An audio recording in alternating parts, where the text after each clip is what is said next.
If you found a soft, squishy patch of mud at the bottom of your garden, and when you stepped near it, the ground made a small squelch, would you wrinkle your nose and step back? Or would you kneel down very slowly, because you thought you saw something blink? Tonight's story is about Rosco the Cottontail Bunny and his friends discovering a muddy hollow in their garden and deciding to turn it into a pond. Stay with us and we'll find out who arrives before the bunnies are quite ready, and why sometimes in the quietest places you find you might have an interesting guest. It was a warm afternoon in late spring when Berry's foot sank into the soft earth near the vegetable patch. "Whoa," he squeaked, wobbling as the mud sucked and squelched around his paw. Rosco came bustling over. The grass where Berry stood was lush and dark green. The ground sloped down away from the vegetable patch and sloped back up again towards the hedge. In the centre of the dip in the ground, a shallow puddle shimmered and reflected the billowing clouds as they passed overhead. The water was a little cloudy, and the breeze rippled the surface. A small gnat with gangly legs danced above it, up and then down and zigzagging around, but never quite touching the puddle. Millie Moonbeam crouched beside the hollow. "It looks like the garden has been collecting the rain," she said softly. Caratina smoothed her apron. "Perhaps," she suggested, "it would like to be a pond." The word seemed to settle into the air. A pond. They all looked again. The earth smelled rich and damp. Nearby, bees hummed lazily and lolloped around the foxgloves. Yellow butterflies balanced on the bobbing flowers of the lilac bush, opening and closing their velvet wings. Somewhere beyond the hedge, a hen clucked once, then twice, then decided that was quite enough. Rosco tilted his head thoughtfully.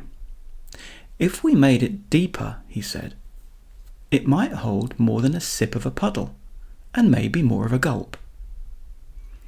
So the bunnies fetched what they needed. Berry brought the spades and rested them against the apple tree. Millie Moonbeam brought a bucket. Caratina planted sticks in the ground in a neat circle to mark the edge of the pond and looped twine around them so they could see the area clearly. Rosco paced the space carefully, measuring with steady steps. Then they began digging. Berry dug enthusiastically and splashed mud behind him. Caratina shaped the sides of the pond so they were smooth and sloping. Millie Moonbeam hummed as she patted the earth firm. They stopped halfway for refreshments. Elderflower cordial sipped through curly straws, the smooth glass cooling their pores. They had celery sticks and bread and cheese, a carrot to munch, and a bowl of fresh peas.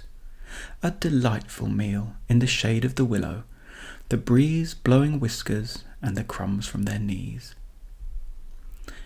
Soon it was time to begin again.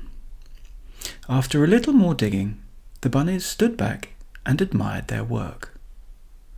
The hollow was deeper now, rounder, more certain of itself. By early evening it was ready. They carried tin buckets of water from the pump, back and forth, back and forth. The water poured in with soft glugs and splashes. At last the hollow held a small shining pool. The bunnies stood around it. It was small. The water looked cloudy from the disturbed soil. No lily pads floated. No dragonflies hovered.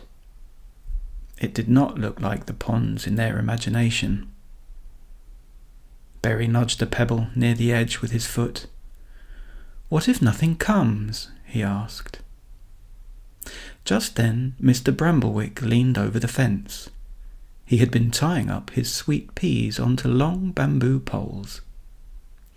"A pond," he said kindly, spectacles sliding down his nose, "is not made in a hurry.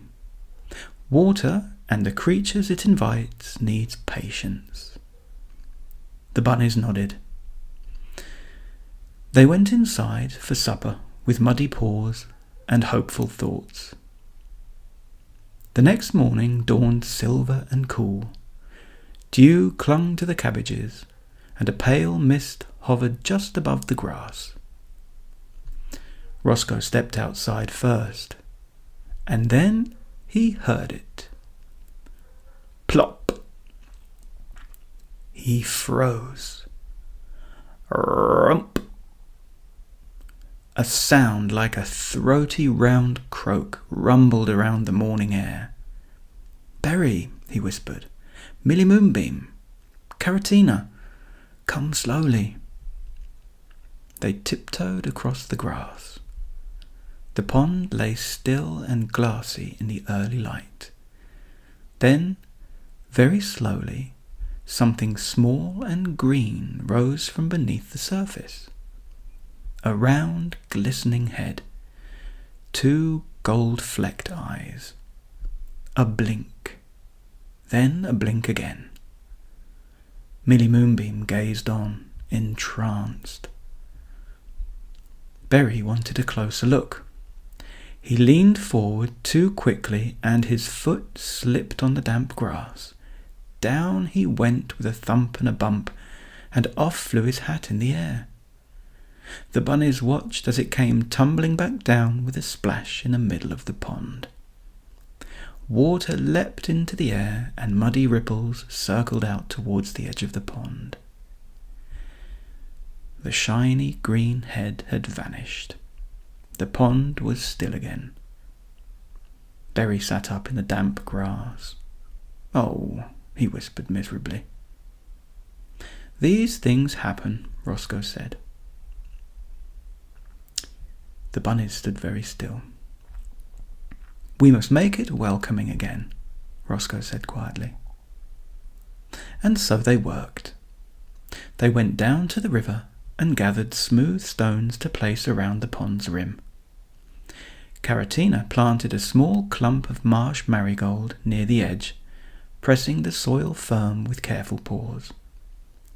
Millie Moonbeam laid a broad flat stone half in, half out of the water. "For sitting on," she said hopefully. Berry dug out clumps of tall grasses from the far hedge and replanted them near the pond, so they leaned and swayed softly over the water. Mr. Bramblewick appeared by the fence. "Well, I must say, bunnies, you are making progress. Have you got a way in and way out of the water?" "Not yet," Rosco replied. Mr. Bramblewick popped over to his shed and returned a second later holding a plank of wood.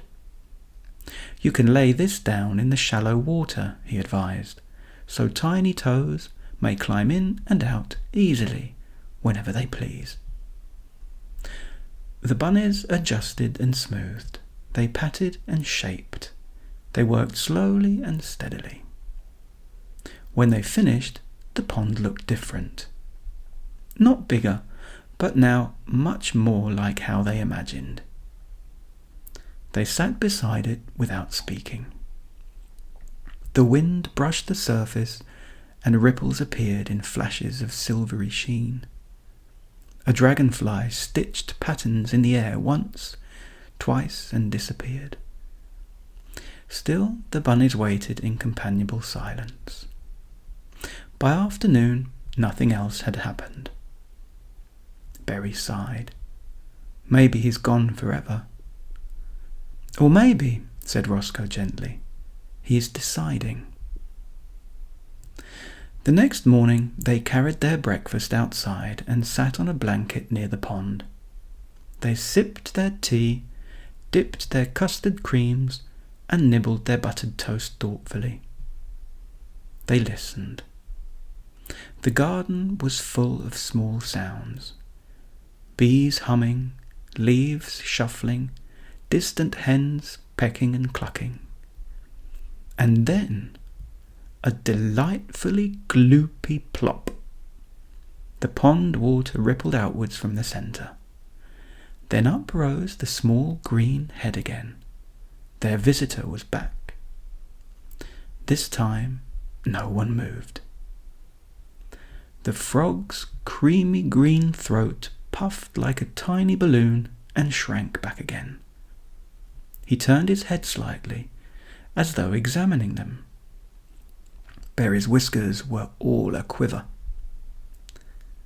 The frog stayed where it was, slick and green, blinking his golden eyes in the morning sun. After a few moments he decided to move. He set off, swimming a few elegant strokes, and climbed up on the flat stone Millie Moonbeam had placed. Tiny webbed toes spread wide. Sunlight warmed his green back. The bunnies watched him enthralled. The frog watched them. It felt like being trusted with something small and precious. Over the next few days the pond grew busier. A snail appeared on one of the stones, leaving a silver thread behind. Water boatmen skimmed the surface like tiny skaters. Another frog arrived one evening, smaller than the first. The pond no longer looked like a muddy hollow. It was a lush green home inviting other creatures to follow. Berry sat next to Rosco one twilight as the frogs began their soft evening chorus. "It used to be empty," he said. Rosco replied, "And with a little patience, now look." Inside the cottage later that night, the bunnies warmed milk on the stove, which they then sipped with their curly straws. The kitchen smelled of toasted oats they'd have for their breakfast in the morning. The window was left open just a little. From outside drifted the gentle sound of frog song, round and steady and calm. Millie Moonbeam yawned. "They sound happy." Caratina tucked her paws in her apron. "They sound at home." Rosco looked out at the faint silver gleam of their pond beneath the moon. "We dug a hollow," he said softly, "but we did not make the pond alone." Beyond the window, the frog sat at the water's edge, still as a leaf. The water reflected the stars. Inside the cottage, the bunnies held a friendship ear in a downy paw and listened to the quiet rhythm of the garden. All was snug. All was well. Night, night.